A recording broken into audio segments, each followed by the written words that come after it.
아비멜렉의 뒤를 이어, 여기서는 뒤를 이었다고 말하지만 잘못하면 아비멜렉이 왕이 되시 그 다음에 또 왕이 들어섰다, 그런 얘기가 아니에요. 이게 원어로 보면 아비멜렉 이후에, 아비멜렉의 이 사건이 있는 그 뒤에 하나님은 여전히 또 사사를 세우십니다. 이때는 대적도 없어요, 그죠? 대적도 없는데 돌나가 일어나서 이스라엘 구원하니라. 여기에는 아마 이 아비멜렉 사건으로 해야 말할 수 없는 상처가 이스라엘에 있었던 것 같아요. 이제 그걸 치료하는 일을 돌나를 통해서 하시는 것입니다. 그래서 에브라임 산지 3일에 거주하면서 이스라엘 사사가 된 지 23년 만에 죽음에 3일에 장사되었더라. 그러면 이 한 사람의 그 마음에 턱없는 욕심으로 말미암아, 그 악에서 나온 것으로 말미암아 온 이스라엘이 이제는 자기 백성에 의해서 상처받는 자리까지 가는 거예요.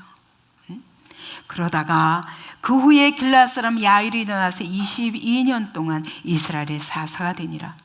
근데 이 사람에겐 또 특별하게 아들이 30명이 있고 어린 나귀가 30을 탔고 그리고 성읍 30을 가졌다.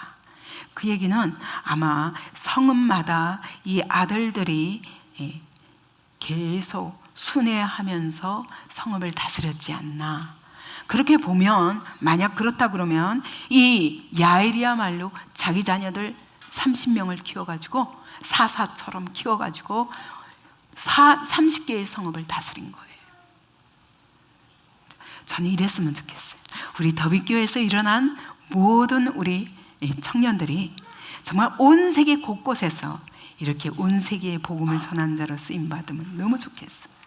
그러면서 그 성읍들은 길르앗 땅에 있고 오늘까지 하본 야일이라, 야일의 거주지라.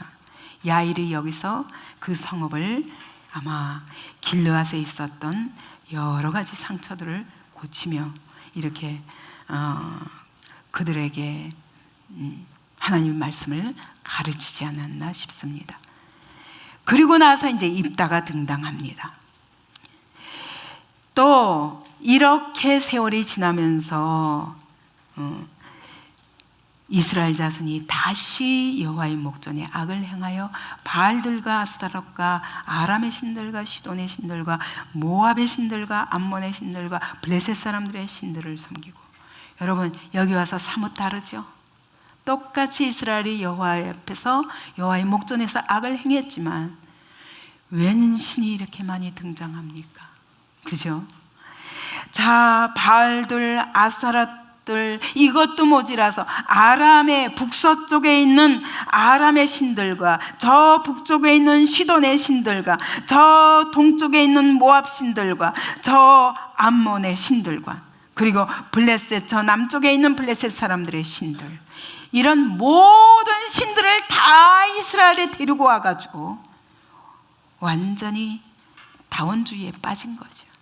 여호와를 버리고 그를 섬기지 아니하므로 여호와께서 이스라엘에게 진노하사 블레셋 사람들의 손과 암몬 자손의 손에 그들을 파시매. 사실 여기서 블레셋 사람의 손과 암몬 자손의 손에 파셨다고 하는 것으로 봐서 여기서 10장부터 12장까지는 입다가 암몬 자손이 쳐들어왔을 때 그 지역에서는 입사가 이 사사 노릇을 했고 블레셋 사람들의 손에 하나님이 파셨는데 그 후에 삼손이 이제 여기서 사사 노릇하며 마지막 블레셋 사람들과 싸우는 일을 했던 것입니다. 이제 하나님의 손에서 보호하던 모든 하나님의 보호와 그 하나님의 그 인도하심을 그냥 포기하셨어요. 손을 놔버리신 것입니다. 그 해에 그들이 요단강 저쪽 길르앗에 있는 아모리 족속의 땅에 있는 모든 이스라엘 자손을 쳤으며 18해 동안 억압하였더라. 그러다가 암몬 자손이 또 요단을 건너서 유다와 베냐민과 에브람 족속과 싸움으로 이스라엘 공고가 심하였더라. 잠시도 가만 안 내버립니다. 이스라엘 백성이 더 이상 힘들어서 견딜 수 없어요. 자, 보세요.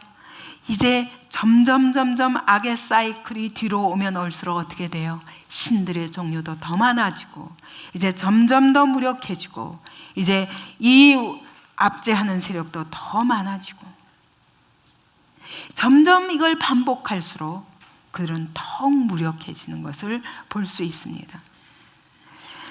자, 이제 10절에 처음으로 이스라엘 백성이 이렇게 부르짖습니다. 이스라엘 자손이 여호와께 부르짖어 이르되 우리가 우리 하나님을 버리고 바알들을 섬김으로 주께 범죄하였나이다. 한 번도 죄에 대해서 아파한 적이 없었는데 처음으로 우리가 범죄했다는 걸 인정하는 거예요. 누가?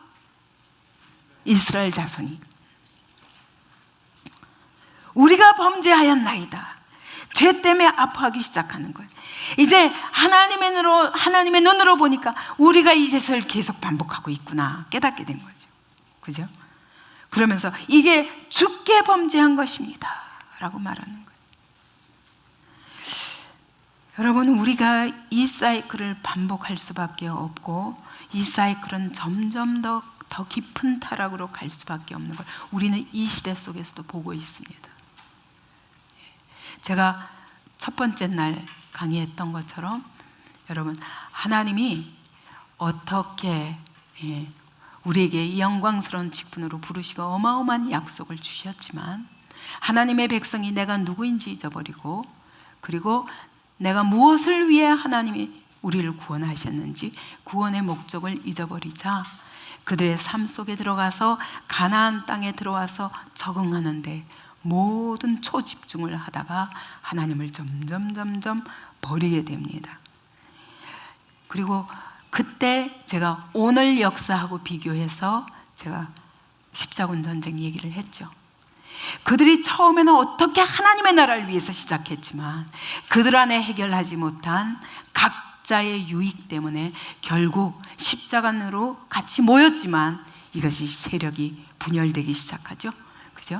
그래서 제후는 제후대로, 이 상인들은 상인대로, 농부는 농부대로, 교황은 교황대로 각각 다른 목적, 하나님의 목적이 아니라 각각 자기 목적으로 말미암아 이후로 200년 동안 전쟁을 해도 결국 그로 말미암아 하나님의 교회는 어떻게 되었다고요?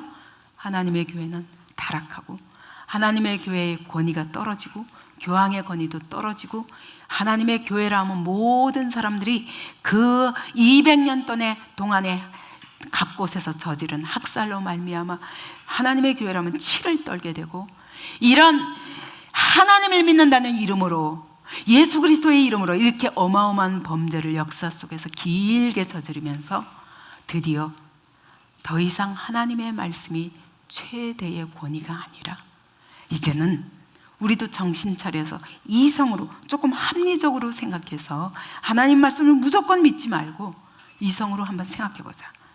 그래서 하나님 말씀보다 이성이 우위로 가는 합리주의가 시작됐다고 얘기했죠.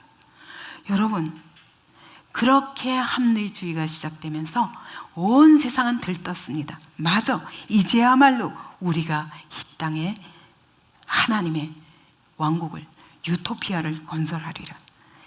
이제 더 하나님의 말씀을 어떻게 하면 보편적으로 설명할 수 있게 할까가 시작이었는데, 나중에 하나님의 말씀보다 이성이 우위에 놓여지면서 이제 기술 혁신이 일어나고 갖가지 정보, 산업혁명, 사회 경제 구조 변화, 이런 것들로 말미암아 18세기 중엽 19세기에는 자, 우리는 우리의 이성과 우리의 이 기술과 이 과학과 이 모든 학문을 가지고 유토피아를 이 땅에 건설할 수 있다, 이 꿈으로 젖었어요.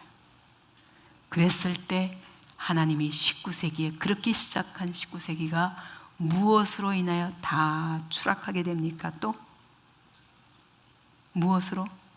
11세기 말에는 종교로 말미암아 어마어마한 세력을 가지고 그 당시에 하나님의 교회가 세상을 제패하고 있었는데 십자군으로 말미암아 추락했고, 그러면서 합리주의가 등장하게 되고, 그러면서 기술과 과학과 학문과 인간의 모든 이성이 이뤄낼 수 있는 최대의 문화를 막 개발해 가다가 드디어 19세기, 20세기에 와서 두 차례 전쟁을 겪죠. 세계 제1차 대전에 5년 동안에 피 흘리며 온 세계가 치를 떨고 모든 나라들이 참여한 전쟁이었잖아요. 비참한 결과를 낳습니다. 그것도 모자라서 또다시 39년부터 45년까지 6년 동안에 걸쳐서 세계 제2차 대전을 하며 드디어 원자폭탄을 개발하고 그로 말미암아 일본을 이기긴 했지만 그러나 온 세계가 같이 앓습니다. 오늘 지금 우리는 그 시대 속에 살고 있어요. 그때부터 합리주의도 답이 아니다 라고 나기 시작한 거예요. 그러면서 지금 역사 자체도 지금 처음에는 하나님의 말씀으로 시작했다가 하나님의 교회의 권위가 떨어지자 하나님의 교회가 생명 있는 믿음으로 세상을 살리는 것이 아니라 죽은 정통을 가지고 세상 위에 군림하려다가 완전히 하나님이 기독교가 몰락하게 하셨죠. 그죠? 그러면서 점점 지금 다 같이 멸망을 향하여 가고 있는 것입니다. 이게 역사예요. 우리가 이 땅에서 아무리 살아도 여러분 몇 년 살겠어요? 내가 이 땅에서 아무리 평안과 이 땅에서 아무리 부여와 아무리 내가 원하는 모든 것을 하는 솔로몬 같은 삶을 누린다 할지언정 몇 년 살겠어요? 여러분 시대 자체가 추락하고 있습니다. 그리고 우리는 끝내 멸망으로 갈 것입니다. 그게 성경 아니에요. 여러분 오늘 우리가 붙잡을 수 있는 건 성경밖에 없는 것입니다. 이게 역사예요. 지금 우리가 그 시대 속에 살고 있습니다. 자, 11절에 여호와께서 이스라엘 자손에게 이르시되 내가 애굽 사람과 아모리 사람과 암몬 사람과 블레셋 사람에게서 너희를 구원하지 아니하였느냐? 근데 우리가 주께 범죄했나이다 라고 말하니까 하나님이 안타까이 말씀하시는 거예요. 내가 애굽에서 너희를 출애굽시켰고 아모리 사람의 손에서 너희를 건져서 가나안을 주었고 암몬 자손과 블레셋 사람, 이 암몬 자손이 있는 그 땅은 바로 루벤 지파 갓 지파에게 주었고 블레셋 사람에게서 내가 너희를 끊임없이 구원하지 않았느냐? 내가 시돈 사람과 아말렉 사람과 마온 사람이 너희를 압제할 때 너희가 부르짖음으로 시돈 사람의 손에서 내가 드보라를 통해서 너희를 구원하지 않았냐? 아말렉 사람들을 그들을 내가 출애굽 때 그들을 진멸하지 않았냐? 마온 사람들 내 미디안 손에서 내가 기도원을 통해서 너희를 구원하지 않았냐? 내가 어느 민족에게 너희를 지게 한 적이 있느냐? 내가 너희가 어떤 어려움에 빠져 있을 때 내가 너희를 구원하지 않은 적이 있냐? 하나님이 따지시는 거예요. 여러분 오늘 우리도 사실은 내 인생도 그렇게 돌아봐야 됩니다. 하나님이 내 인생에 어떻게 하셨는데 나는 지금 어떻게 살고 있는가? 어떤 패턴을 계속 반복하면서 하나님이 주신 이 영광은 누리지 못하고 점점 추락하고 있는 삶을 살고 있지는 않는가? 하나님은 우리가 이렇게 살기를 원치 않으세요. 그 놀라운 수많은 놀라운 구원을 경험하고도 왜 너희가 나를 버리고 다른 신들을 섬기니? 그러므로 내가 다시는 너희를 구원하지 아니하리라. 이런 말씀 해보신 적 있어요? 하나님이? 한 적 없어요. 그냥 부르짖기만 하면 또 사사를 세워서 건지시기 바빴는데 이제는 내가 다시는 구원하지 않겠다라고 말씀해요. 여기서 원어로 보면 다시는 이 말이 뭐냐? 계속 더하지는 않겠다. 계속 구원을 더하지는 않겠다 라고 말씀하시는 거예요. 나는 언제까지 내가 계속 너희를 구원해야 되느냐 라고 말씀하시는 거예요. 그러면서 14절에 하나님이 얼마나 정말 질투하시는 하나님이신지 자 가서 네가 택한 신들에게 가서 부르짖어. 그래서 너희 환난 때 그들이 너를 구원하게 하라. 아니 그렇게 따랐으면 그 신에게 가서 구하지 왜 나한테 또 왔어? 하나님이 얼마나 답답하시겠어요. 바알이 너를 구원하게 해봐. 그 잘난 아세라가 너를 구원하게 해봐. 시돈 사람의 신, 블레셋 사람의 신, 가서 그들에게 구해봐. 왜 나한테 와?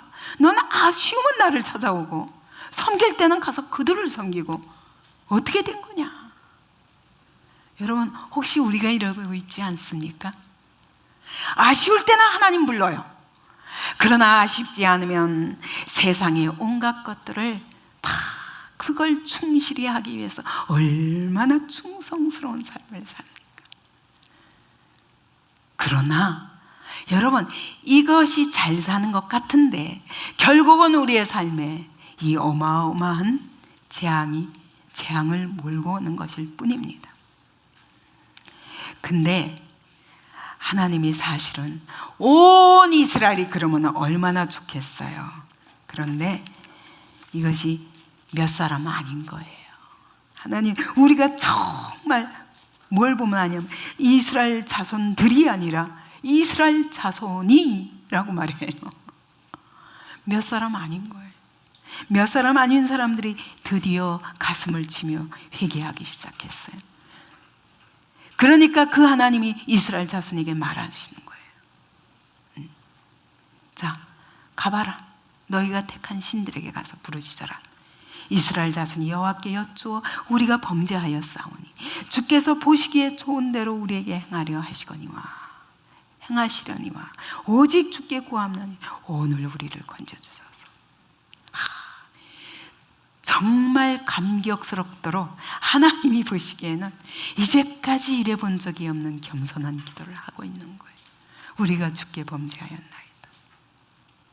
하나님이 뭐라고 하셔도 우리는 할 말씀이 없습니다. 그러나 하나님, 제발 우리 좀 건져주세요. 와, 그랬더니 하나님께서 뭐라고 그러세요? 16절에 보니까 자기 가운데서 이스라엘 신들을 제하여 버리고 여호와를 섬기면서 이러는 거예요. 이런 일은 처음 있는 일이에요. 이스라엘 역사상 처음 있는 일이에요. 하나님을 섬기면서 이렇게 몇 사람이 아닌 사람이 하나님께 와서 제발 우리를 좀 건져주십시오. 그랬더니 하나님이 어때요? 마음이 아프기 시작하시는 거예요. 여호와께서 이스라엘의 공고로 말미암아 이스라엘이 이 괴로워하는 것으로 말미암아 마음에 근심하시니라.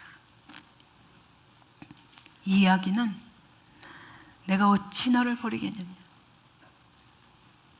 내가 어찌 너희를 놓겠느냐. 호세아에 말씀하신 것처럼 하나님은 자기 백성이 공고하시는 걸 너무너무 아파하셔요. 근데 이 얘기를 너무 듣고 싶으셨던, 그 얘기를 듣고 나니까 막 그냥 하고 싶은 말씀이 이제 나오시는 거예요. 그때에 암몬 자손이 모여서 길르앗에 진을 쳤으므로 이스라엘 자손도 어쩔 수 없어요. 이거는 대항하지 않고는 더 이상 이제는 죽는 길밖에 없습니다. 미스바에 진을 쳤습니다. 길르앗 백성과 방백들이 서로 이르되 누가 먼저 나가서 암몬 자손과 싸움을 시작하랴. 그가 길르앗 모든 주문의 머리가 되리라. 이제 없어요. 사람이 없어요. 그래서 누구든지 이때 구원을 하는 자가 우리의 머리가 되리라. 그때 입다가 있구나 하고 찾아간 것이 바로 입다가 쓰임받기 시작하는 시작입니다. 근데 그 입다조차도 기생이 길르앗에게 낳은 아들이었습니다. 기생은 뭐냐면 오늘날 말하면 창녀예요. 그렇기 때문에 여러분, 창녀가 낳은 사생아예요. 그게 입다예요. 신분 자체가 이런 신분이지만 그럼에도 불구하고 그가 그나마 큰 용사였어요. 이스라엘의 지금 위기에서 건질 수 있는 유일한 사람이었던 거예요. 장로들이 보기에. 그것을 이제 내일 하게 될 것입니다. 자, 11장으로 들어갑니다.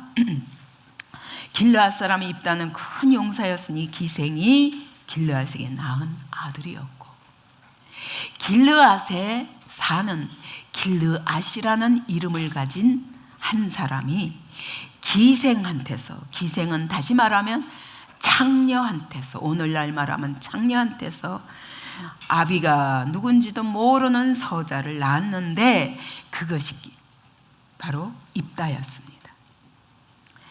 길르앗의 아내도 그의 아들들을 낳았더라. 그의 아내의 아들들이 자라니까 입다가 눈에 가신 거예요.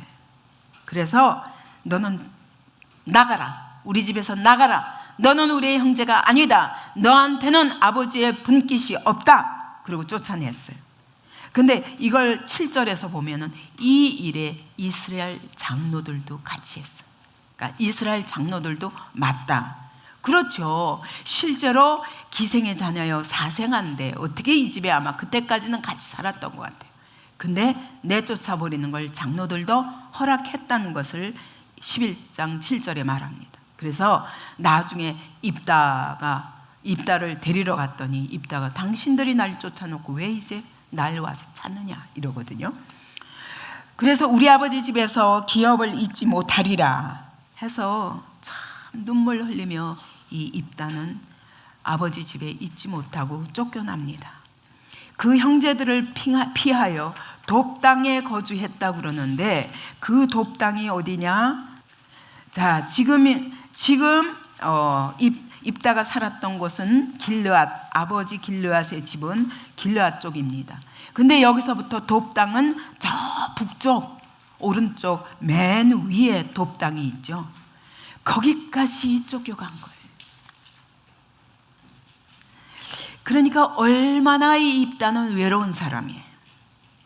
가족도 다 잃어버리고 날 때부터 그게 입다 잘못인가요? 그런데 어쨌든 서자라는 것 때문에 정말 가슴에 상처를 입고 태어난 사람이요.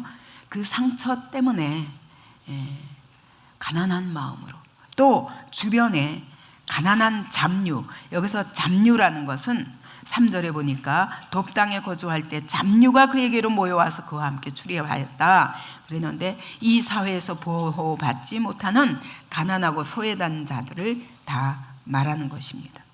그가 바로 이렇게 비천한 자리에서 가난과 소외 속에 외로운 삶을 살기 때문에 그런 사람들이 다 입다 곁에 모이게 된 것이에요. 근데 아마 그에게 리더십이 있었던 것 같아요. 얼마 후에 암몬 자손이 이스라엘을 치려하니라. 그러니까 암몬 자손이 이스라엘을 치려할 때 길르앗 장로들이, 제가 어저께 이스라엘 자손 중에서도 소수의 사람들이 하나님께 그런 기도를 했다고 그랬죠. 우리가 여호와께 범죄하였나이다. 하나님이 야 너희가 여태까지 다른 신 섬기다가 왜 이제 와서 또 나한테 구원해달라고 그래. 다시는 내가 구원하지 아니라 너희가 택한 신에게 가서 그들로 구원하게 하라 라고 말씀하셨어요.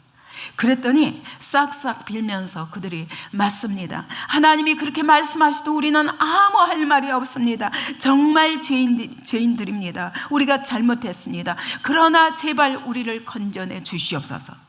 내한테 아무 의의 근거가 없기 때문에 그들은 너무 급해가지고 10장 16절에 보니까 자기 가운데서 이방 신들을 제하여 버리고 여호와를 섬기며 너무 급하니까 하나님도 이제 설득할 체면이 없다는 걸 깨달았어요. 그래서 막 모든 이방신들을 막 제하면서 그러면서 하나님께 와서 엎드리며 제발 우리 좀 구원해 주세요. 하나님이 말은 이렇게 하시지만 원래 못 알아듣는 백성이기 때문에 그동안에 말씀도 안 하시고 그냥 구원해 주셨는데 이번에 하나님이 한번 화를 내보시는 거예요. 그래도 좀 들어갈 만한 사람들이니까. 이 길르앗 장로들이 그런 모습을 보고 하나님은 근심하셨어요. 이스라엘이 공고를 당하는 것은 하나님의 본심이 아니에요. 정말 이렇게 두고 싶지 않은데 스스로 자꾸 함정으로 빠져들고 스스로 자꾸 죽을 길로 가니 하나님이 근심하실 수밖에 없어요. 길르앗 장로들이 기도했습니다. 이렇게 하나님을 섬기면서 하나님께 제발 우리를 건져 주시옵소서, 우리를 건져 주시옵소서 하고 아무리 생각해도 가만히 생각해 보니까 하나님이 매 시대마다 사사들을 세워서 구원하셨거든요. 하나님이 그냥 하늘에서 뚝 이렇게 구원을 던져주신 것이 아니라 사람을 통해서 하시거든요.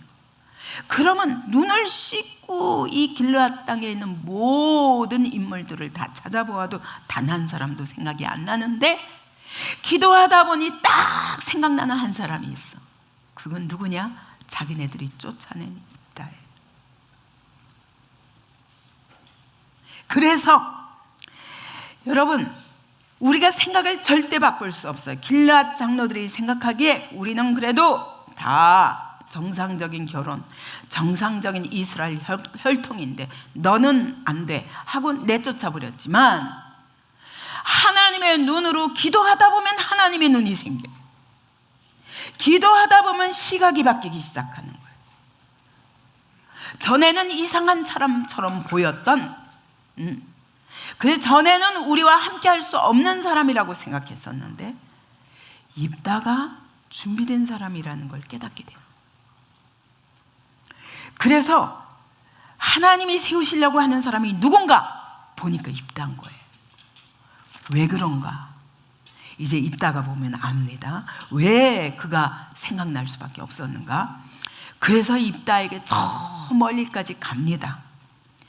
우리가 암몬 자손과 싸우려 하니 당신은 와서 우리의 장관이 되라. 아니, 쫓아낼 때는 언제고 이제 와서는 장관이라고 그랬지만 원어로 보면 지도자거든요. 우리를 다스리는 통치자가 되라. 말이 됩니까? 쫓아낼 때는 언제고. 그러니까 입다가 길르앗 장로들에게 말하는 거예요. 너희가 전에 나를 미워하여 내 아버지 집에서 쫓아내지 아니하였느냐? 이제 너희가 환난을 당하였다고 어찌하여 내게 왔느냐? 하고, 그가 환난만 피하려고 나를 이용만 하려고 그러는 거 아니야? 통치자는 무슨 통치자? 너희가 나를 통치자로 인정할 거야? 그렇지 않는 한 절대로 나는 너희를 위하여 도울 수 없다. 실제 그렇더라고요. 여러분, 제가 한 교회를 다스리다 보면, 여러분, 내가 아무리 전심으로 여러분 각 사람에게 은혜를 베푸고 각 사람을 어떻게든 살려서 이 하나님의 진리를 알게 해서 이 영광스러운 삶을 누리는 자리까지 데려가고 싶어도, 여러분들이 저 목사 말은 내가 안 듣기로 작정했어, 내 마음의 리더로 인정하지 않고 하나님이 저 사람을 사용하신다는 그것을 믿지 않는 한 내 입에서 나가는 말이 여러분에게 아무 생명이 안 되는 거예요. 그럴 때는 어떡합니까? 그냥 할 수 없어요. 그냥 입 다물고 있는 수밖에. 그죠? 바로 이 입다가 그런 입장이었어요. 너희가 나를 쫓아낼 때는 언제고 이제 와서 나를 도와달라고 그러냐? 그러면서 통치자가 되라고? 정말 내 말 들을 건데? 내가 진짜 머리가 된다고? 그러므로 길르앗 장로들이 입다에게 이렇게 말합니다. 이제 우리가 당신을 찾아온 것은 우리와 함께 가서 암몬 자손과 싸우게 하려 함이니, 그리하면 당신이 우리 길르앗 모든 주민의 머리가 되리라. 그러면 입다가 또 한 번 또 안 믿어지는 거예요. 왜냐하면 얼마나 보수 꼴통인지 알거든요. 하나님의 말씀이 생명력이 있지 않고 이 전쟁의 때에 장로들이라 할지라도 믿음으로 말미암아 나갈 믿음의 실전적인 믿음은 없는 사람들이라는 걸 알거든요. 내 입에서 나가는 말로 다른 사람을 난도질하는 것, 아주 하나님 미워하시는 것입니다. 여러분, 입다가 그런 상처를 입은 사람이에요. 그러나 그에게는 말씀이 있었어요. 그거는 이제 그 다음에 보면 알게 됩니다. 길르앗 장로들이 또 확인하는 입다에게, 여호와는 우리 사이의 증인이시니 하나님이 증인이시다. 당신의 말대로 우리가 그렇게 행하리이다. 여러분, 결국은 말씀을 믿는 자가 승리하는 거예요. 그가 기생의 아들이라 할지라도, 비천하고 연약하고 무식하다 할지라도 하나님 믿음의 사람을 사용하는 거예요. 가진 것 아무것도 없지만 어쩌면 그가 이렇게 비천한 자리에서, 쫓겨나서 너무너무 외로운 자리에서 하나님의 말씀만 의지했을 것 같아요. 그랬기 때문에 그에게는 이 말씀이 그에게 현실이었어요. 이에 입다가 길르앗 장로들과 함께 갔습니다. 백성이 그를 자기들의 머리와 장관 삼은지라. 어떻게 해요 지금 이렇게? 이런 환난의 위기 때 답이 없는 거예요. 여러분, 이렇게 하나님의 나라가 위기에 놓였을 때 진정한 리더가 나오는 거예요. 하나님은 하나님의 교회를 절대 버려두지 않으시기 때문에 누군가 준비된 사람에게 그 자리에 세우십니다. 세상이 아무리 손가락질 했던 사람이라도 그는 얼마나 외로운 시간을 말씀 붙잡고 견딘 사람이기 때문에 쓰임받을 수 있었던 거예요. 오늘 우리가 말씀을 붙잡고 산다는 것은 참 외로운 삶입니다. 누가 인정해줘요? 말씀에 자기 인생을 건다는 건 얼마나 외로운 싸움인지 알아요? 수없는 정죄를 받고 조롱을 받고 핍박을 받고 밟힘을 받아도 하나님 말씀만이 내 삶의 유일한 능력인 그런 사람이 준비되는 사람. 그 준비 기간은 긴지 모르지만 하나님이 그를 일으키셨을 때 그밖에 아니 이 하나님의 교회가 위기에 당했을 때 그 사람밖에 없는 거예요. 이게 입다였습니다. 결국은 하나님의 교회의 위기의 유일한 키가 되는 것입니다.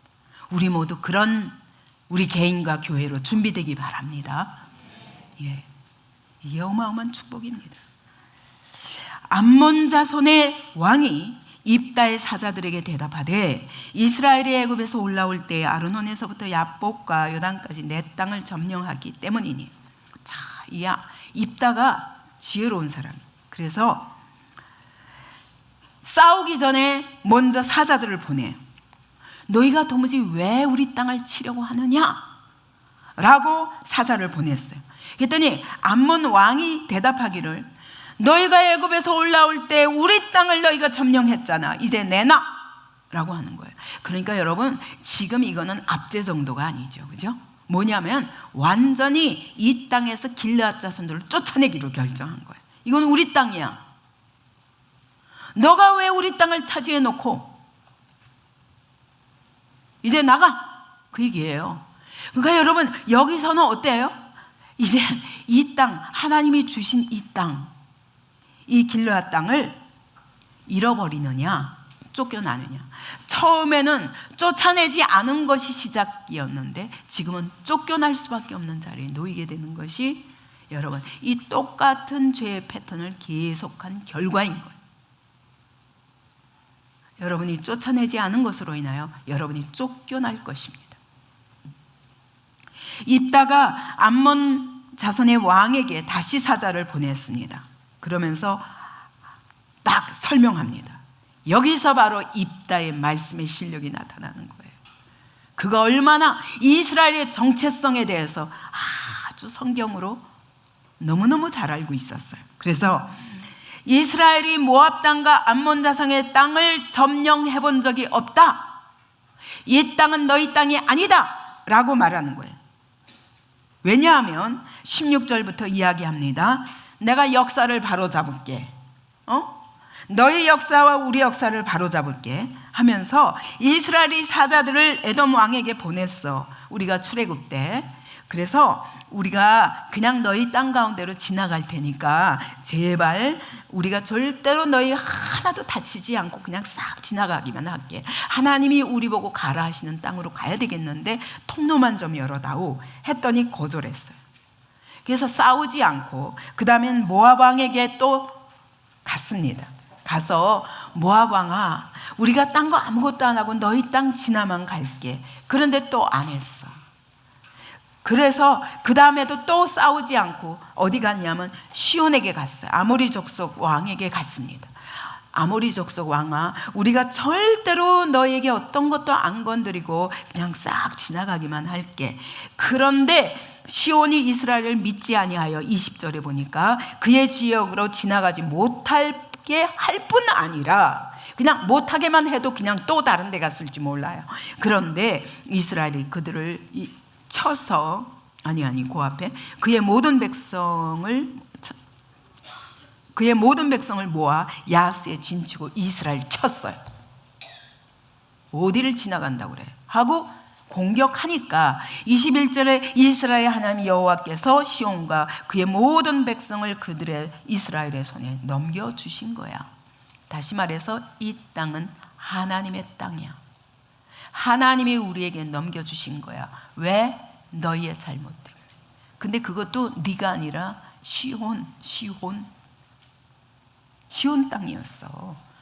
어디 너희 땅이라고 주장하냐 그거예요. 너희는 역사에 없어. 그래서 이스라엘에게 하나님이 친히 넘겨주신 거야.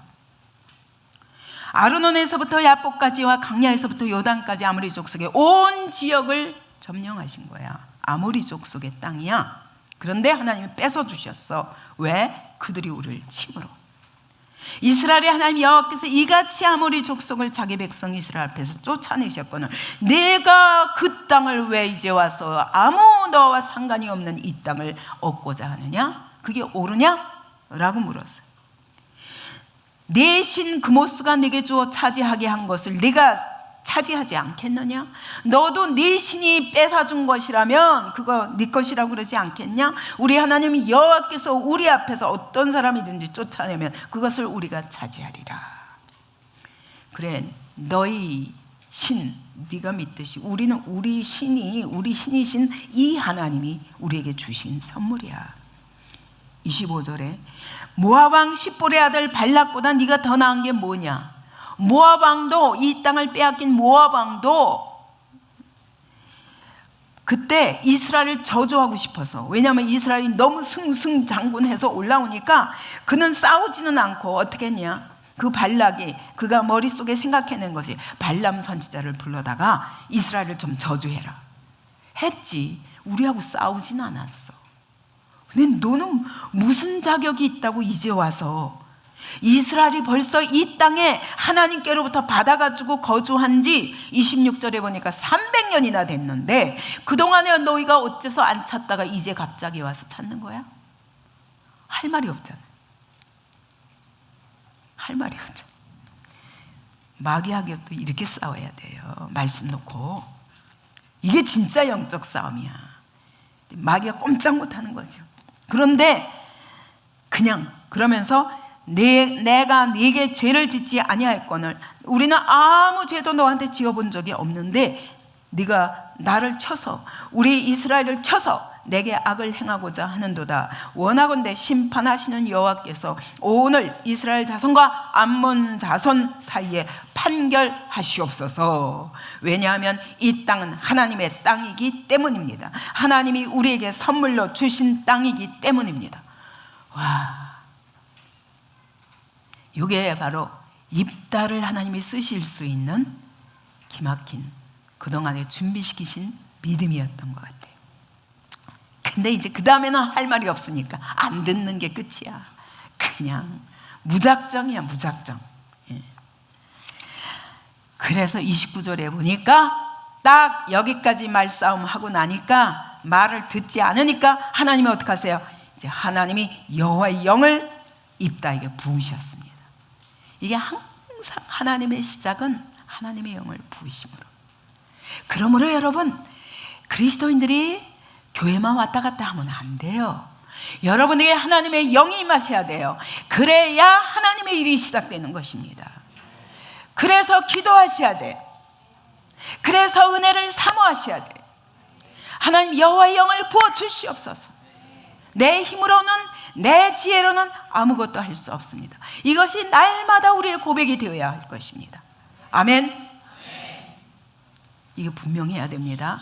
여호와의 영이 임하셔야 그때부터 하나님의 일이 일어나는 거예요. 그러니까 여호와의 영이 임하신다, 그 얘기는 뭐냐면 너 비켜, 너 네 방법, 네 지혜, 네 경험 이거 다 비켜. 이제부터 내가 네 주인이야. 내가 너를 쓸게. 네 몸을 쓸 거야. 그러니까 순종해, 그 얘기예요. 그 때문에 은혜를 받고 나서 와 좋다, 내가 은혜 받았다, 그리고 또 자기 방법으로 나가. 이거는 은혜가 진짜 은혜가 아니에요. 어떤 은혜가 진짜 은혜냐?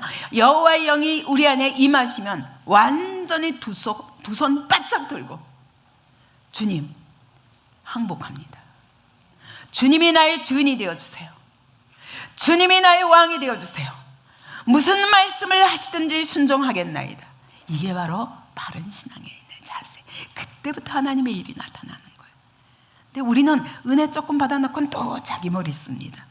이건 은혜가 아니에요. 아직 은혜가 덜 된 거예요. 100% 그분이 다 나를 주장하시는 그런 주권자가 우리 주님이 되시고 말씀이 우리의 주권자가 되실 때부터 하나님의 일이 나타나는 것입니다. 입다가 드디어 하나님의 영이 임하십니다. 입다가 길르앗과 므낫세를 지나서 길르앗의 미스베에 이르렀습니다. 지도. 1번이 암몬 군대가 급습하여서 길르앗에 진을 쳤습니다. 미스바 근처에 진을 쳤습니다. 그랬더니 이스라엘 자손도 미스바 근처에 딱 진을 치고 마주보게 됩니다. 그때 이런 일이 일어나니까 장로들이 급했어요. 이제 우리 힘으로 안 되는구나. 누군가 기도하다가 드디어 입다를 찾아갑니다. 저 멀리 돕단까지 가서 돕에서부터 입다를 데리고 오고, 입다는 자기를 따르던 그 수많은 잡류들과 같이 여기에 내려오게 됩니다. 입다가 돌아와서 이스라엘 군대와 합류하게 됩니다. 그때 입다가 이제 몰고 20성읍을 쳐서 암몬 작속을 물리치게 됩니다. 이런 전쟁 노선을 여러분이 기억하시고 다시 본문으로 돌아갑니다. 길르앗의 미스베에서부터 암몬 자손에게 나아갈 때에 그가 여호와께 서원했습니다. 여기서부터 또 입다의 허물이 나타나기 시작해요. 그렇게 말씀 붙잡고 살아도 그에게 모자라는 부분들이 있었습니다. 여호와께 서원합니다. 주께서 과연 암몬 자손을 내 손에 넘겨주시면, 입다에게도 두려움이 있었습니다. 말씀을 확실히 100% 붙잡으면 이 말씀 자체가 우리의 능력이 되어서 이때 하나님이 어떻게 하실 것을 믿고 나가면 되는데, 너무 두려우니까 하나님께 서원을 합니다. 어떤 서원을 하냐면, 내가 암몬 자손에게서 평안히 돌아올 때, 내가 이 싸움에 이겨서 돌아오기만 하면 누구든지 내 집 문에서 나와서 나를 영접하는 그는 여호와께 돌릴 것이 내가 그를 번제물로 드리겠나이다. 여러분, 여기에 황당한 신앙이 나오죠. 아니, 왜 어떻게 제물을, 짐승을 드리는 것은 성경에 나오지만 제물을 사람으로 드리는 것을 본 적이 있습니까?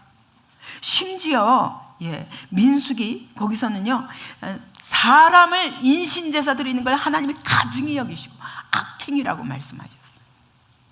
그런데 어디서 인신제사를 드리겠다가, 누구든지 그 사람을 드리겠다고, 제물로 드리겠다고, 아마 이렇게 생각했을 거예요. 어느 종이 하나 뛰어나올 것이다. 내가 집에 가면 제일 먼저 문 열어주는 사람이 종일 것이다. 그러면 그 종을 바치리라, 이렇게 생각했을 거예요. 이게 이제 이 문제 가지고 많은 사람들이 이게 뭐냐, 설마 사람을 죽였겠냐, 이런 신앙의 사람이, 그러니까 분명히 딸을 그냥 처녀로 살게 하겠다는 약속일 거다, 뭐 이런 여러 가지 이야기들이 있습니다. 근데 사실 나중에 보면 본문으로 보면 절대 그렇지 않습니다. 그러면 어떻게 이런 신앙이 여기 들어올 수 있어? 여호와 신앙이 왜 이런 게 들어왔을까요? 왜 이런 게 들어왔을까요? 다시 크게. 우상 숭배하는, 내 눈앞에 보이는 가나안 종교를 섬기는 사람들의 그 우상 숭배가 나도 모르게 몸에 배어버린 거예요. 그러니까 입다도 우상 숭배에서 완전히 자유하지 못했다는 걸 알 수 있죠.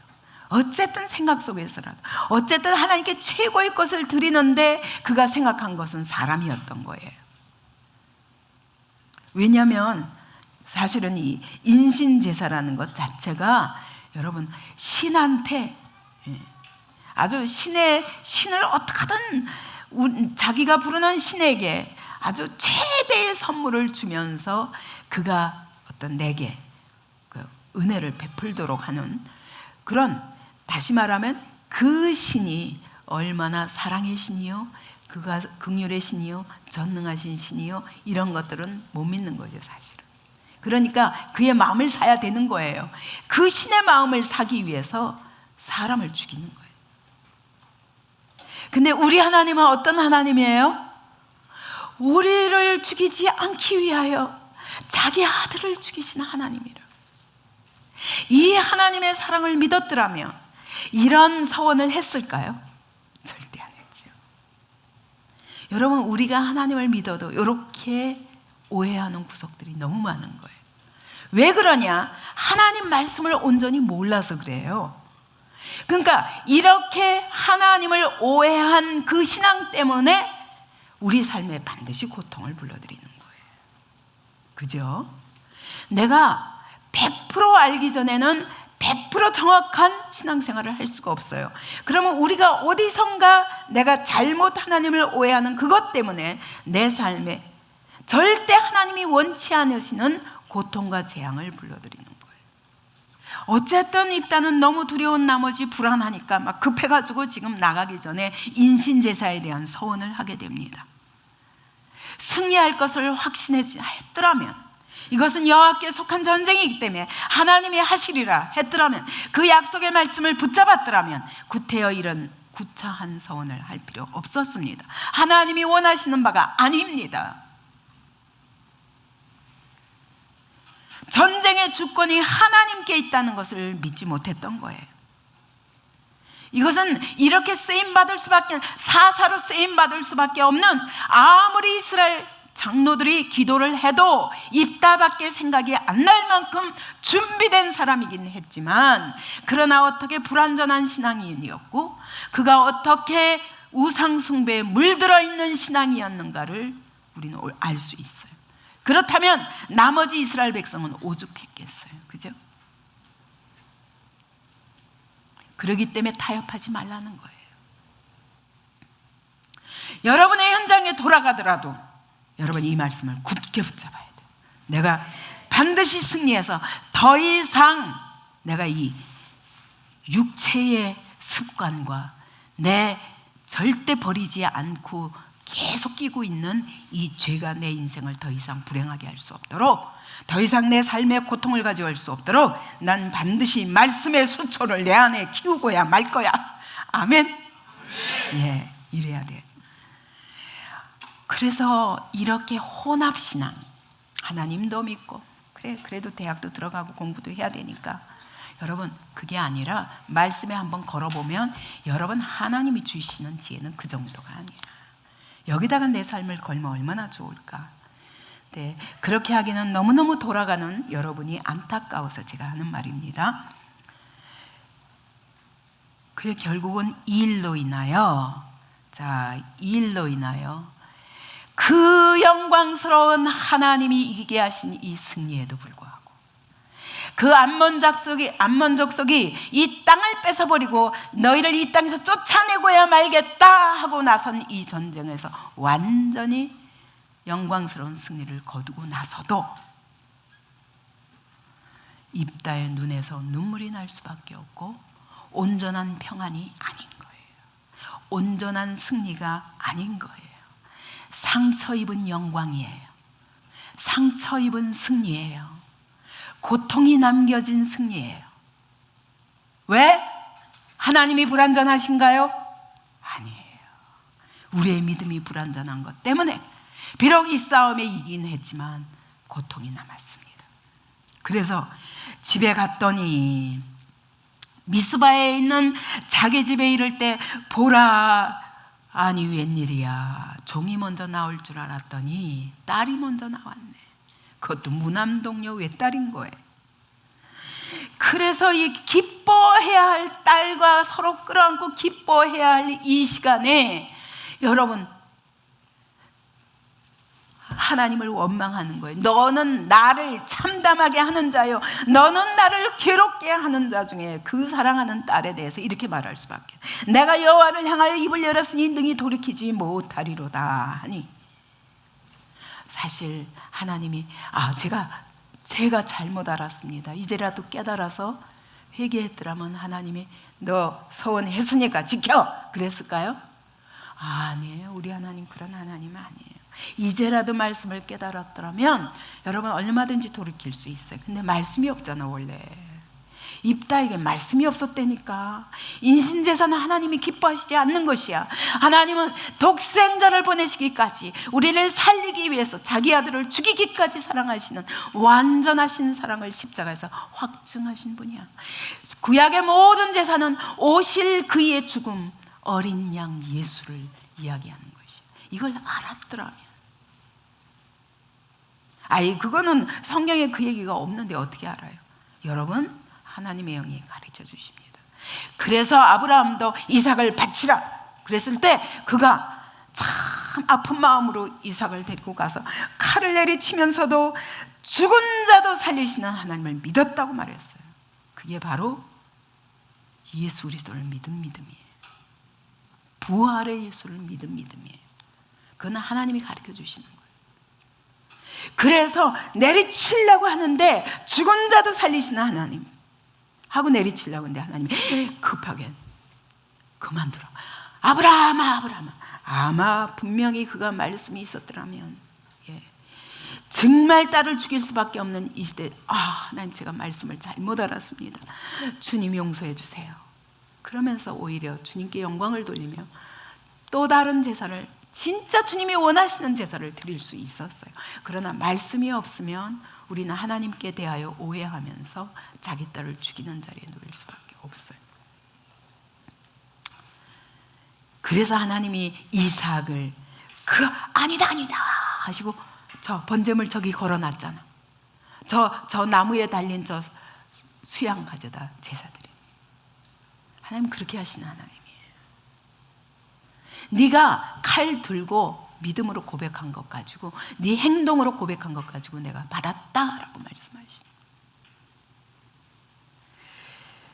그래서 딸이 그에게 이르되, 또 이 착한 딸이, 아버지여, 나의 아버지여, 아버지께서 여호와를 향하여 입을 여셨으니, 그래도 이 여호와가 누구신지를 아는 딸이었던 거예요. 아버지의 입에서 낸 말씀대로 내가 행하소서. 이는 아버지께서 여호와께서 아버지를 위하여 아버지의 대적 암몬 자손에게 원수를 갚으셨음이니이다. 하나님이 일하셨으니 그래요, 제가 죽지요. 자, 안타깝죠. 딸의 믿음이 아버지 믿음보다 더 낫기는 어렵죠. 배운 것이 아버지니까. 그의 아버지에게 이르되, 이 일만 내게 허락하사 나를 2달만 버려두소서. 그 대신 저한테 2달의 시간을 주십시오. 내가 내 여자친구들과 산에 가서 내가 처녀로 죽을 수밖에 없는 것을 인하여 애곡하겠나이다. 그 친구들과 함께 가서 2달을 마음껏 울며 미리 장례식한 거죠. 그리고는 그가 이르되 가라 하고 2달을 기한하고 그를 보내니, 그가 그 여자 친구들과 가서 산 위에서 처녀로 죽음을 인하여 애곡하고 2달 만에 그의 아버지에게로 돌아온지라. 그는 자기가 서운한 대로 딸에게 행하니 딸이 남자를 알지 못하였더라. 이것이 이스라엘의 간습이 되어 이스라엘 딸들이 해마다 가서 길르앗 사람 입다의 딸을 위하여 나흘씩 애곡하더라. 그냥 처녀로 죽은 것으로 끝났다면 나흘씩 애곡할 필요가 없죠. 여러분, 이와 같이 인신제사는 여호와께서 꺼리시고 가증히 여기시는 일이라는 걸 알고, 전쟁이 여호와께 속한 것인 것만 알아도 얼마나 이 상황을 더 영광스럽게 하나님께 영광을 돌리며 끝낼 수 있었을까요? 그래서 여러분, 하나님이 너희가 세상을 따라가지 말라, 세상을 바꾸어라 하시는 얘기가 그거예요. 그러므로 형제들아, 내가 하나님의 모든 자비하심 거룩한 산제물로 드리라. 이는 너희가 드릴 영적 예배니라. 너희는 이 세대를 동받지 말고 마음을 새롭게 함으로 변화를 받아 하나님의 선하시고 기뻐하시고 온전하신 뜻이 무엇인가 분별하도록 하라. 여러분, 하나님이 기뻐하시는 거룩한 산제사, 산예배, 영적 예배가 무엇이냐? 그것은 이 세대를 본받지 마라. 구별되어라. 그래야 우리가 하나님과 깨끗한 믿음의 승리를 이룰 수 있는 거예요. 이렇게 이걸 분별하기 위해서 네 마음을 새롭게 함으로 변화받고 네 마음이 새로워져야 된다는 거예요. 머리가 새로워지는 거, 그거는요 금방 날아가요. 그건 생명력 없어요. 왜요? 우리 인생의 모든 주권이 어디에 있냐? 우리의 마음에 있기 때문이에요. 그래서 중심을 보신다고 하시는 거예요. 이 마음이 바뀌어야 됩니다. 어떻게? 하나님의 선하시고 온전하시고 기뻐하시는 뜻이 무엇인가 분별하는, 그것이 여기서부터, 변화에서부터 시작되는 거예요. 그리고 말씀을 분별해야 돼요. 이게 하나님의 지혜예요. 이게 말씀의 능력이에요. 이것이 바로 거룩한 산 제사예요. 이것이 우리가 세상으로부터 구별되고 거룩해져야 할 이유인 것입니다. 그것이 거룩의 능력이다라는 뜻입니다. 자, 하나님께서 12장 에브라임 사람들이 모여 북쪽으로 가서 입다에게 이르되 네가 암몬 자손과 싸우러 건너갈 때 어찌하여 우리를 불러 너와 함께 가르게 하지 않았냐. 여러분 어저께도 봤죠. 기드온이 다 승리하고 나니까 나타나서 오렙과 스엡을 또 죽여놓고는 대단한 일 한 것처럼 우리를 처음부터 불렀더라면 왜 우리를 부르지 않았냐. 사실은 불렀다. 근데 너희가 안 왔지. 그래 놓고도 왜 안 불렀나는 거예요. 불러도 32,000명이 왔는데 거기서도 300명만 뽑으신 분은 하나님이세요. 그러면 하나님이 300명 가지고도 어떻게 이기게 하신 것을 같이 기뻐하며 하나님께 영광을 돌려야 되는데 내가 그 일에 참여하지 않았기 때문에 어디까지나 구경꾼. 여러분 이게 하나님의 비밀이에요. 우리가 똑같이 하나님의 나라를 세워가는데 여러분 내 몸을 들여 헌신한 사람에게는 상이 있어요. 그래서 그 예수님이 가나의 혼인잔치에서 이 허드렛 물, 발 씻는 물 항아리에서 그 물을 떠다가 갖다가 주어라, 포도주가 끊어졌을 때, 그래서 그걸 그냥 예수님이 가져가라고 그러니까 그거 퍼가지고 그 연회장에게 갖다 줬더니 마시면서 이런 극상품 포도주를 어떻게 여태까지 감췄느냐. 그랬을 때 아무도 몰랐어요. 아니 어떻게 감췄다가 이런 걸 꺼냈냐. 근데 누가 알더라? 그 물을 나른 사람들은 알더라. 그 하인들은 알더라. 그들이 이걸 허드렛 물 갖다 퍼나르려고 할 때 얼마나 황당했겠어요. 그래도 예수님 말씀이니까 그냥 순종해야지 했는데 그 결과를 보고 너무 놀라면서 그들이 어떻게 예수님을 믿었겠어요. 그죠? 이 심부름 한 사람만이 알더라. 하나님의 나라를 위하여 영적 싸움에 동참한 사람만이 알더라. 구경꾼들은 모르더라. 여러분 하나님의 교회 안에서 백날 구경해도 여러분에게 감격이 없는 것은 당연한 것입니다. 왜냐하면 심부름 해본 적이 없기 때문에 실제로 이 일이 이루어지는 과정을 본 적이 없어요. 근데 무슨 감격이 있겠어요? 누가 했는지. 그냥 기적이 하늘에서 뚝 떨어졌는 줄 알죠. 그래서 심부름하는 사람들의 영광인 거예요. 저는 이 하인된 기쁨이 제 안에 넘칩니다. 그래서 하인으로 사는 것이 너무 기쁩니다. 이 말씀을 날라다 주는 것이 저한테는 너무 기쁩니다. 이 감격이 여러분 안에도 넘치시기 바랍니다. 내가 내 삶에 이 말씀을 나르고 그러다가 내가 경험한 가지고 딱 한 것 가지고 다른 사람에게 날라주시기 바랍니다. 그럴 때 여러분의 기쁨이 넘치게 하실 줄 믿습니다. 이제는 나서서 이번엔 두 번째 나서다 보니까 완전히 그냥 독이 올라가지고 하는 말이 우리가 반드시 너와 네 집을 불사르리라. 왜 이랬을까요? 도무지 왜 이래요? 아니 이 승리의 순간에 왜 이럴까요? 왜 그럴 것 같아요? 여러분 한번 상상해 보세요. 왜 그럴까요? 이 에브라임 지파가 왜 이럴까? 응? 왜 그러죠? 일단 입다를 보니까 저게 첩도 아니고 저 창녀의 사생자가 이런 것이 어디 나타나가지고 말이지 승리했다고 그래. 그래가지고 아주 입다를 무시한 거죠.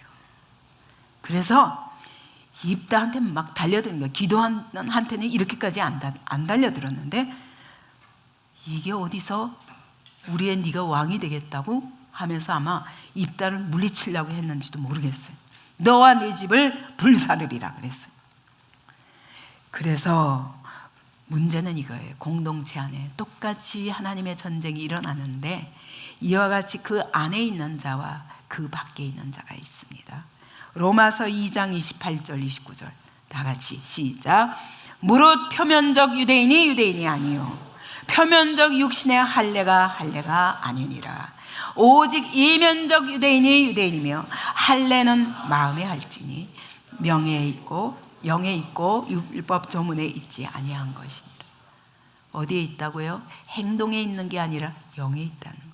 그래서 똑같이 교회 안에 있어도 영이 변화된 사람과 행동만 그리스도인 같은 사람이 있는 거예요. 영이 변화됐다는 것은 하나님의 영으로 완전히 거듭나서 정말 예수께서 죽으시고 부활하셨다는 것이 내게 무슨 의미이며, 오늘 내가 육체로 말미암아 산다는 것은 계속 하나님의 말씀을 거스르고 사는 삶이기 때문에 성령을 의지하지 않고는 살 수 없다는 결론을 가진 자가 바로 영의 사람이라면, 이 사람은 변화되지 못한 사람이에요. 에브라임 지파는 그래도 여호수아가 이루어놓은 그 승리를, 그 영광만 알았지 자기가 직접 영적 전쟁에 나가서 이 승리를 맛본 적은 없기 때문에 여러분 영광만 취하려고 하는 자예요.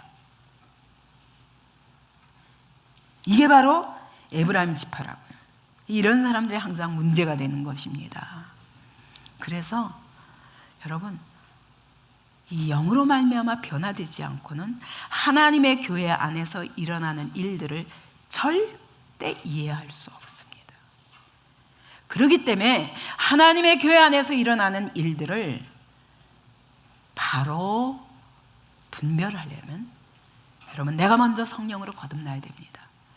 그래서 이 성령으로 말미암아 말씀과 성령으로 완전히 헷가닥 변화되지 않으면 여러분 차라리 나 자신과의 싸움에 몰두하시고 하나님의 교회 안에서 일어나는 모든 일에 섣불리 평가하려고는 안 됩니다.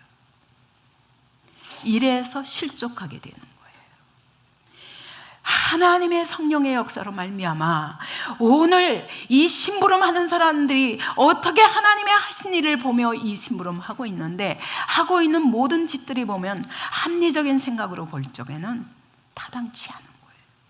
이게 교회를 비판하는 거리가 된다면 여러분 이것은 표면적 유대인이지 이면적 유대인은 아닌 거죠. 그래서 여러분 먼저 세상적인 관점으로 하나님의 교회를 비판하려 하지 말고 내 영이 먼저 변화되지 않고는 함부로 말하면 안 되는 거예요. 이런 겸손이 근본적으로 우리 안에 있어야 합니다. 그래서 제가 재직들을 뽑을 때 조금이라도 은혜를 맛보지 않으면 그냥 오랜 세월 교회에 있었다고 재직으로 세울 수는 없는 거예요. 그래서 오늘 하나님의 교회가 문제예요. 왜 대교회들이 저렇게 갈라지고 싸움박질입니까? 섣불리 아무나 장로들 세웠기 때문이에요. 쪼각쪼각 나는 겁니다. 왜요? 세상의 가치관으로 서로 네가 옳다 내가 옳다. 여러분 진짜 성령으로 말미암아 변화된 사람이라면 그 모든 것을 하나님의 눈으로 바라볼 수 있어야 돼요. 그럴 때 거기에 키포인트가 하나님의 문제를, 이 교회의 문제를 해결할 수 있는 키가 이와 같이 말씀과 성령으로 완전히 새로워진 사람이라야 할 수 있는 거예요. 그래서 여러분 다른 데 집중하지 마시고 어찌하면 내가 변할까 여기에다 초집중하셔야 됩니다. 이게 축복입니다. 그래서 자, 입다가 생각할 때 너와 내 집을 불사르겠다 이러니 가만히 있을 수 없는 거예요. 가만히 있을 수 없으니까 입다가 말합니다. 내가 싸울 때 분명히 내가 너희를 불렀어. 자, 첫째, 내가 너희를 불렀어. 근데 너희가 그들의 손에서 나를 구원하지 않았지. 너희가 함께하지 않은 거야. 네가 도와주지 않는 것을 내가 보았기 때문에 세 번째, 나는 내 목숨을 걸고 건너갔어. 그랬더니 어떻게 하셨어? 여호와께서, 내가 목숨 걸고 갔더니 여호와께서 내 손에 넘겨주신 것이야. 그런데 너희가 이제 와서 나와 더불어 싸우고자 하느냐? 입다가 굉장히 논리적이죠. 그죠? 그래도 말씀 붙잡고 사느라고 살았기 때문에 자기의 모든 그 고통을 말씀 안에서 해결하려고 했던 사람이기 때문에 이런 설득력이 있는 거예요. 입다가 길르앗 사람을 다 모아가지고 에브라임과 싸웠습니다. 이게 웬일입니까? 진짜 기드온 때도 그래서 숫곳 사람들과 브누엘 사람들 다 죽임으로 그때부터 이제 기드온 안에 육체의 그 자기 나 이게 나오기 시작하므로 말년에 그렇게 하나님의 영광을 가리는 자리에 놓인 것처럼 입다도 여기까지는 승리했는데 이제 이때부터 피치 못하게 이 이스라엘 안에 내전이 일어나는 거예요. 그죠? 그래서 이 에브라임 사람들을 치는데 다 얼마나 죽었냐? 42,000명이 죽었어요. 이렇게 하지 않을 수 없었던 것은 또 4절에 보니까 입다가 길르앗 사람을 다 모으고 에브라임과 싸울 때 길르앗 사람들의 에브라임을 쳐서 무찔렀으니 왜 그랬냐 하면 이는 에브라임의 말이 너희 길르앗 사람은 본래 에브라임에서 도망한 자다. 탈주자들이잖아. 너희들 도망자들이잖아. 너희는 이스라엘 땅에 있을 자격도 없어. 이렇게 비하시키는 거예요. 하나님이 하신 일은 다 덮어놓고 영광 싸움을 지금 하고 있는 거죠. 그죠? 안타까운 일이에요. 이게 오늘날 하나님의 교회 안에서 일어나는 싸움인 거예요. 세상과 안 싸우니까 우리 안에서 네가 옳으냐 내가 옳으냐 싸우는 거예요. 여러분 그 모든 힘을 앞에서 여러분 세상 가치관과 싸우시기 바랍니다. 진리를 대적하는 비진리와 싸우시기 바랍니다. 교회 밖 세상 속에 있는 문화와 이런 것들과 싸워야 돼요. 우리가 오늘 비록 도서관도 하고 아동복지센터도 하지만 이 모든 것들 학교도 하지만 왜 하는 거예요? 세상 가치관과 싸우기 위한 것이에요. 그래서 제가 세상 가치관과 싸우기 위해서 도서관, 여러분 이 세상 가치관과 싸우지 않고 세상의 가치관을 따라가는 것이라면 전 필요 없어. 지금도 문 닫아 라고 얘기하는 거예요. 그것 자체가 목적이 아니야. 카페도 어찌하면 여기서 하나님의 백성들이 모여서 서로 교제하고 영적 교제의 현장을 마련하는 거예요. 돈 자체가 목적이 아니에요. 뿐만 아니라 불신자들 데려다가 하나님의 교회에 오는 중간 정거장이에요. 그러기 위해서 어떤 값을 치러도 좋다는 각오가 없으면 이걸 왜 해야 하나 이해할 수 없어요. 그죠? 이건 하나님의 눈으로 바라보는 거예요. 하나님의 교회가 어떻게 해야 이 복음의 값을 지불하는가? 이 복음을 위하여 어떻게 영혼 구원을 위하여 대가를 지불하는가? 이렇게 복음을 듣지 않고 하나님의 교회를 향하여 문을 꽝 닫아버린 세상에 어떻게 해야 접근하는가? 이것이 오늘 우리가 해야 할 고민이요, 우리가 해야 할 싸움이라고 저는 생각합니다. 학교도 마찬가지입니다. 도무지 학교에서 그것을 하나님의 가치관으로 이 아이들을 가르칠 수 없기 때문에 방과 후 학교 했습니다. 방과 후 학교 아무리 몇 년을 해도 열매가 없는 것은 그들은 양다리를 걸치하기 때문이었어요. 이것 때문에 대안학교를 위해서 기도하자 하다가 하나님이 어느 날 확 하나님 방법으로 세우신 거예요. 지금도 사실은 선생은 많이 들어야 되고 학생은 조금 합니다. 그나마 있는 학생도 내가 쫓을 만큼 그렇게 철저한 기술을 가지고 어떻게 학교를 운영하겠냐. 말도 안 되는 소리다. 이런 학교는 차라리 문 닫고 말지. 사실 이 재정 걱정하면 문 닫아야 맞아요. 근데 포기할 수 없어요. 어떤 재정을 치러서라도. 왜냐? 이렇게 하지 않으면 진짜 세상과 싸울 만한 하나님의 사람은 지어질 수 없다라는 결론이 있기 때문에. 그래서 오늘 우리가 하나님의 교회 안에서 일어나는 모든 일들은 세상과의 싸움인 것입니다. 이 싸움에 동참하시기 바랍니다. 그래서 자, 여기서 싸워서 그날 42,000명이 죽임당했습니다. 여기에 싸우러 온 사람에게는 절대로 죽이지 않기 위해서 그는 이 요단강을 건너서 자기네 에브라임 지파 땅으로 도망가려는 사람들을 다 나루턱을 그냥 딱 사로잡고, 자, 하나씩, 진짜 너 싸우러 온 사람이야 아니야 이걸 어떻게 알 방법이 없잖아요. 그래서 시볼렛 해봐. 그러면 어떤 사람은 시볼렛 하거나 아니면 시볼렛 하거나. 이게 무슨 차이야?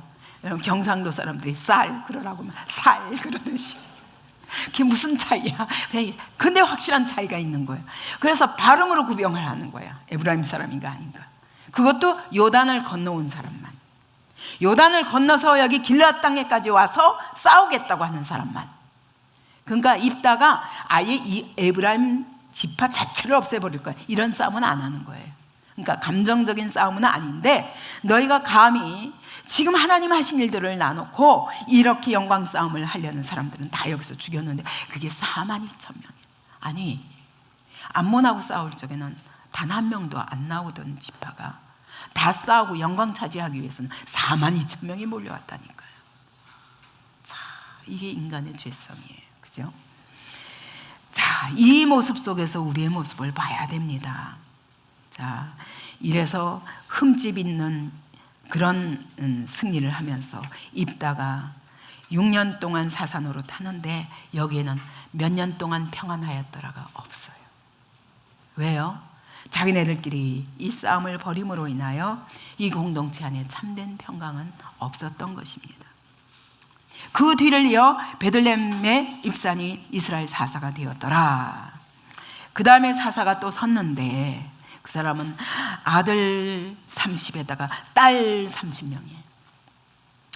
그 딸들은, 이 사람의 특징 뭐냐? 그 딸들을 밖으로 시집 보냈고 아들들도 밖에서 여자를 데려왔더라. 와, 여기에 또 결정적인 허물이 있는 것입니다. 신명기 7장 2절부터 4절까지 시작.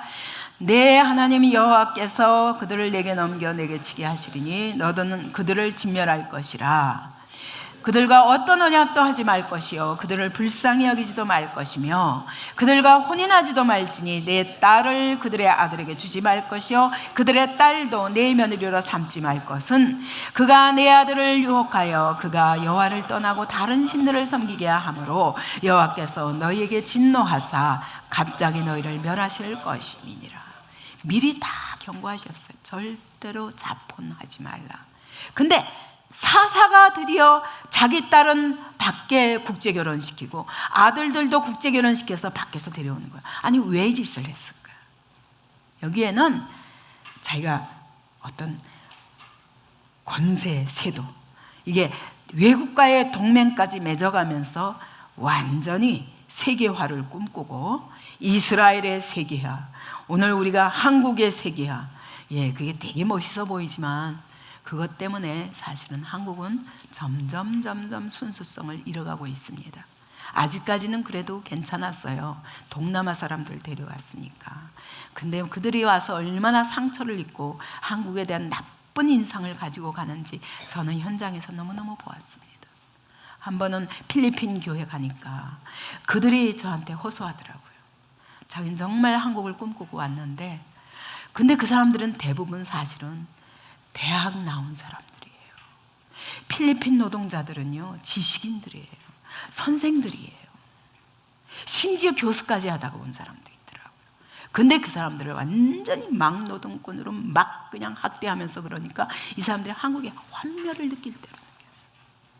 우리가 준비 안 된 거예요. 근데 이제는 이슬람까지 데려오려고 그래요. 무서운 일입니다. 그들은 종교가 목적이에요. 다른 신들은 그래도 다 가난하기 때문에 가난한 마음으로 와서는 우리가 믿는 예수가 너무 좋아 보여서 예수 믿으려고 하지만, 이슬람 사람들은 아예 한국을 포교하기 위해서 목표를 가지고 할랄부터 들어오는데, 이것이 문화니까 괜찮아 하고 이걸 받으면서 이것 때문에 오일모니가 우리 안에 들어올 거야. 이 기막힌 착각, 무서운 거예요. 이 짓을 사사가 했다고요. 그러니까 벌써 사사들부터 막 가고 있다는 것을 삼손에게 점점 가까워지고 있는 것을 볼 수 있습니다. 그래서 7년 동안 사사되다가, 그리고 엘론, 이 사람은 스불론 사람인데 10년 동안 이스라엘 다스렸더라, 이 말밖에 없어요. 왜? 이하 동문이니까. 입상과 별다름 없는 사람이었던 것 같습니다. 또 그들을 이어 압돈이 일어나서 그가 사사 노릇했는데, 그에게 아들 40명과 손자 30명이 있었으니 어린 낙이 70마리를 탔더라. 아들 손자까지 다 낙이 타고 다녔어요. 이거는 아들도 많은 것 봐서 정말 후궁도 거느리고 수많은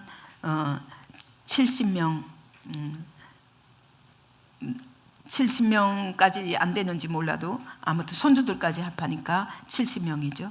그 70명에 다 낙이 타고 달 만큼 이 세상적 성공에, 그리고 세상에서 받는 영광에 취해 있었더라라는 말과 다름없습니다.